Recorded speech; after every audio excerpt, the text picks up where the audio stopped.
नमस्कार दोस्तों, स्वागत है आपका एफसीवी पर। अभी हाल ही में आई बार्क की रिपोर्ट ने आईपीएल के नंबर 1 व्यूअरशिप के ताज को हिला कर रख दिया है और ये सवाल उठ रहा है कि क्या आने वाले समय में कबड्डी ओवरशैडो कर देगा क्रिकेट को।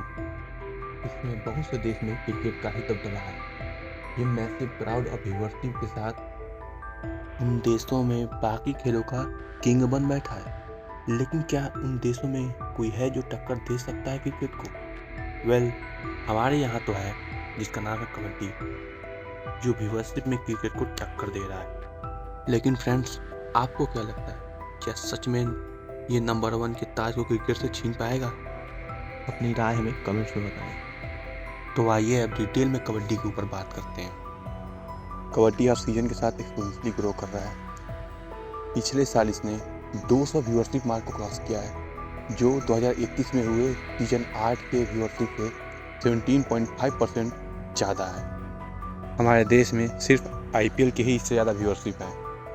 आखिर इसके बढ़ते क्रेज़ के पीछे का कारण क्या है? क्या है वो वजह जिसकी वजह से इसका क्रेज़ दिन पर दिन बढ़ता जा रहा है?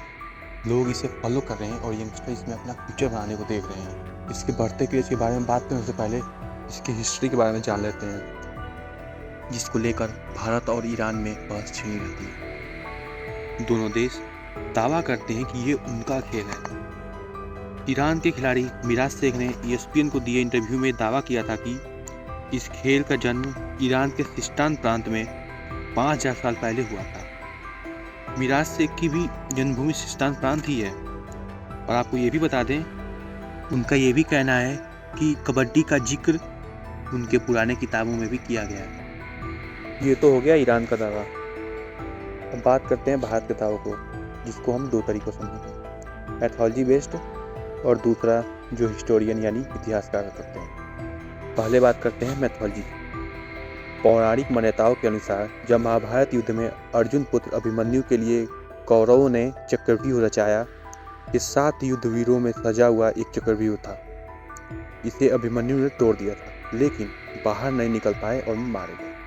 मान्यता है कि चक्रव्यूह को तोड़ना ही कबड्डी पर आधारित था। चक्रव्यूह की ही तरह कबड्डी में एक तरफ 7 खिलाड़ी रखने का नियम है, इसलिए उस समय गुरुकुलों में शिष्यों को कबड्डी सिखाया जाने लगा। इस तरह यह खेल घर घर फेमस होता चला गया। वहीं इतिहासकारों की बात करें तो उनका कहना है कि कबड्डी का जन्म तमिलनाडु राज्य से हुआ है। इसका नाम भी तमिलनाडु शब्द काई पीढ़ी से बना है, जिसका अर्थ होता है हाथ पकड़े रहना। वहीं 1915 से 1920 के बीच कबड्डी का क्रेडिट महाराष्ट्र को दिया जाता है। एक और देश है जो कबड्डी पर अपना दावा ठोकता है, जिसका नाम है बांग्लादेश, जो सिर्फ दावा ही नहीं अपना राष्ट्रीय खेल भी कबड्डी को ही बना रखा है। कुछ लोग इसे वैदिक काल के झुंड में हमले से बचने के तरीकों से जोड़ते हैं। अभी तक कोई भी पुख्ता सबूत ऐसा नहीं मिला है जिसको लेकर हम ये कह सकें कि ये खेल भारत, ईरान या बांग्लादेश का है। कबड्डी को अलग अलग जगह पर कई नाम से जाना जाता है। कबड्डी नाम उत्तर भारत में रखा गया है, जबकि दक्षिण भारत में इसे चेडुगुडू नाम से जानते हैं।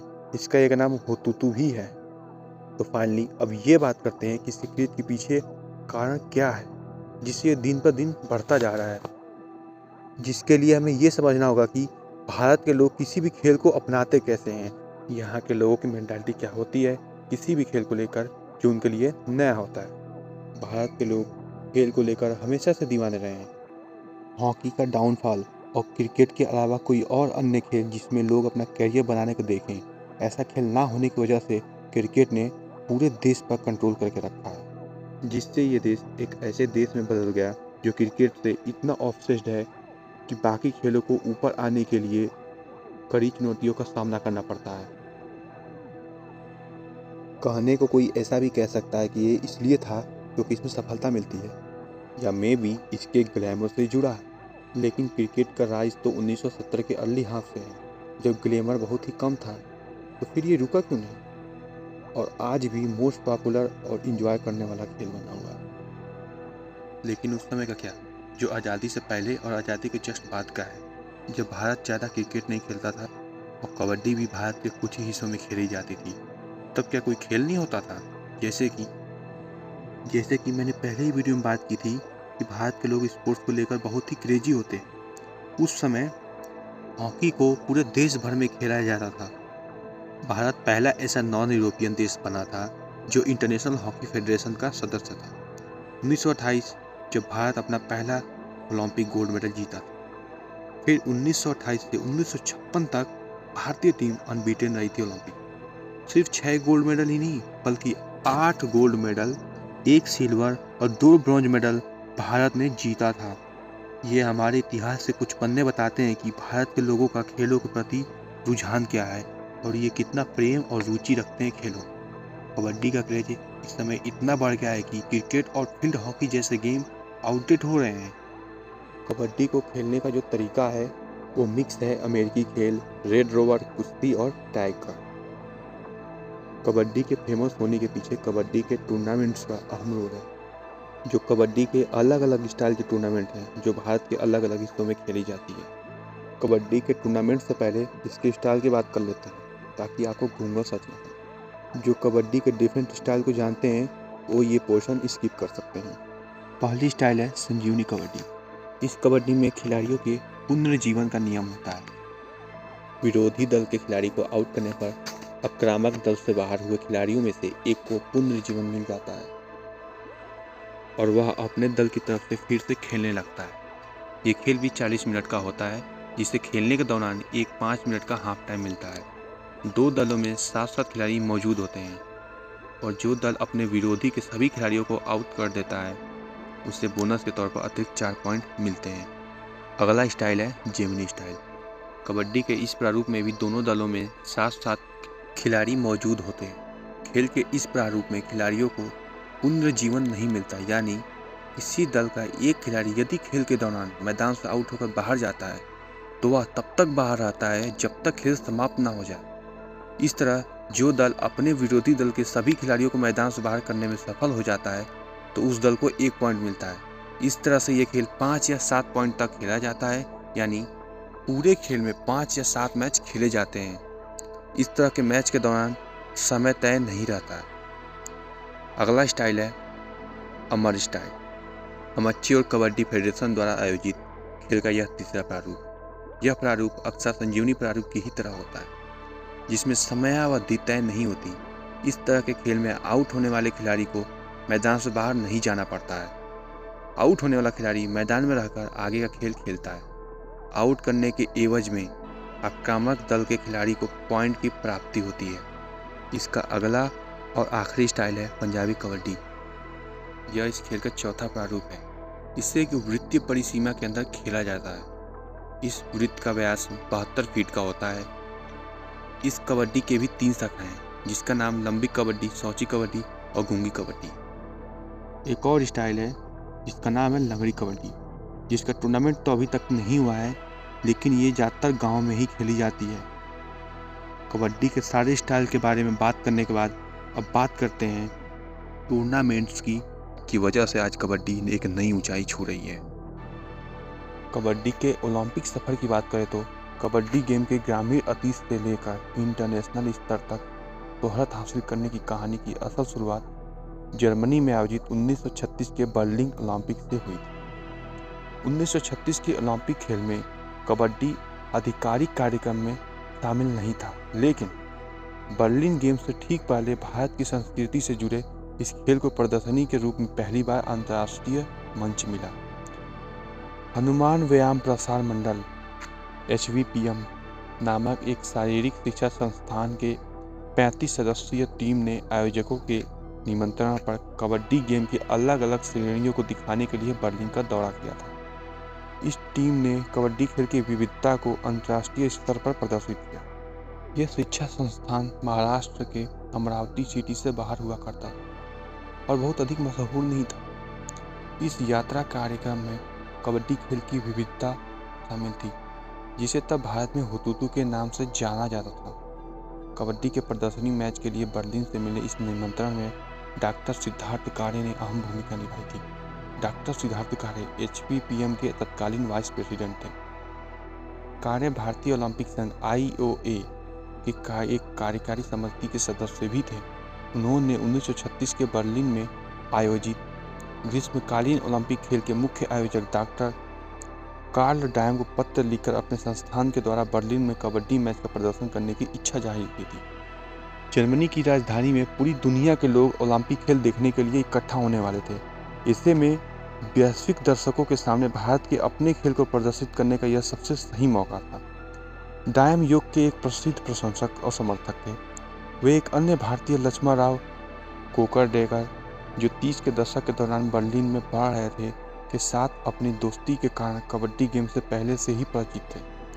इस संबंध ने प्रक्रिया को अधिक आसान बना दिया और डॉक्टर काणे के अनुरोध को स्वीकार कर लिया। कबड्डी, मलखम्ब, भारतीय जिम्नास्टिक को जो एक वर्टिकल पोल का उपयोग करता है, और कुछ अन्य पारंपरिक खेल को एजेंडे में रखा गया था। बर्लिन में ओलंपिक गेम से ठीक पहले शारीरिक शिक्षा पर चर्चा करने और पारंपरिक खेलों के प्रदर्शनी को देखने के लिए शारीरिक शिक्षा सम्मेलन आयोजित किया गया। इस सम्मेलन में HVPM के टीम ने बर्लिन यूनिवर्सिटी के परिसर में 40 मिनट तक एक प्रदर्शनी मैच खेला था। कबड्डी का खेल और इसकी तेज तरार प्रकृति स्थानीय लोगों के दिलों में घर कर गई। कहा जाता है कि लोगों को यह खेल इतना पसंद आया कि उनकी मांग पर टीम को 2 और कबड्डी मैच खेलने पड़े थे। बर्लिन ओलंपिक खेल में भाग लेने वाले एथलीट भी कबड्डी मैच देखने वाली भीड़ में शामिल थे। बर्लिन में टीम के प्रदर्शन को कवर करने वाले एक भारतीय पत्रकार BB कैप्टन ने बाद में लिखा, कबड्डी का शानदार स्वागत हुआ। कैंप में यह खेल इतना लोकप्रिय हो गया कि विभिन्न टीमें इसकी तकनीक सीखने में लगी। अक्सर यह कहा जाता है कि कबड्डी 1936 के ओलंपिक के लिए एक प्रदर्शनी खेल था, लेकिन तथ्य यह है कि यह कभी भी बर्लिन ओलंपिक का आधिकारिक हिस्सा नहीं था।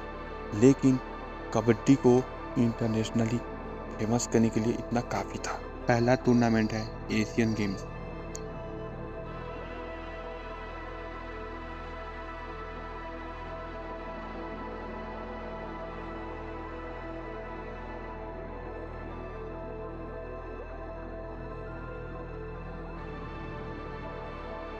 जिसमें भारतीय टीम ने 1990 से 2023 तक कुल 9 गोल्ड मेडल में से 8 गोल्ड मेडल जीता है। वहीं महिलाओं ने भी 4 में से 3 गोल्ड जीता है। इसने कबड्डी को 90s में फेमस करना स्टार्ट किया और युवाओं को ये उम्मीद दिलाई ये कैरियर ऑप्शन हो सकता है। ये स्टैंडर्ड स्टाइल में खेला गया था। 2011 एशिया कबड्डी कप।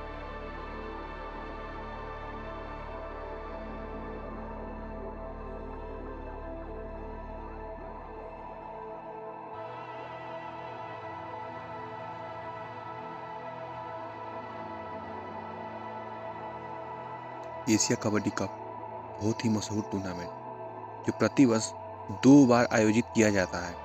सन 2011 में इसका अभिषेकात्मक मुकाबला ईरान में किया गया था। इसके 1 साल बाद सन 2012 में एशिया कबड्डी कप का आयोजन पाकिस्तान के लाहौर में किया गया था। ये 1 नवंबर 2012 से 5 नवंबर 2012 तक खेला गया था, जिसमें एशिया महादेश में आने वाले लगभग सभी देशों ने भाग लिया था। इस टूर्नामेंट को एक तकनीकी चाल की सहायता से पाकिस्तान टीम जीत गई थी। अब बात करते हैं उन टूर्नामेंट्स की जिसने इसको इंटरनेशनल लेवल पर अलग पहचान दी है।